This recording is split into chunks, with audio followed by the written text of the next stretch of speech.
How to format write protected USB pen drive on Windows. If you find this video helpful, drop a like and subscribe. Now it's very simple to go ahead and do this. Press your Windows key and R, and then press Control and Shift together and enter to launch command prompt as administrator.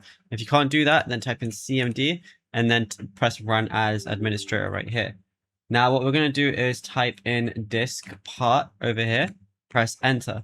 Now what we're going to do is then type in list disk. So I'm going to go ahead and type that in right now, and then it's going to show anything. Now locate your USB drive number by checking the storage size, and then type select disk X.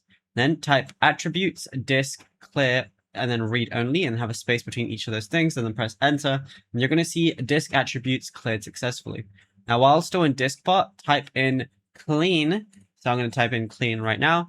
And then once you type in clean, all you're going to do is press enter. Then what you're going to do is type in create partition primary, followed by format fs equals ntfs space quick. And then you should be good to go.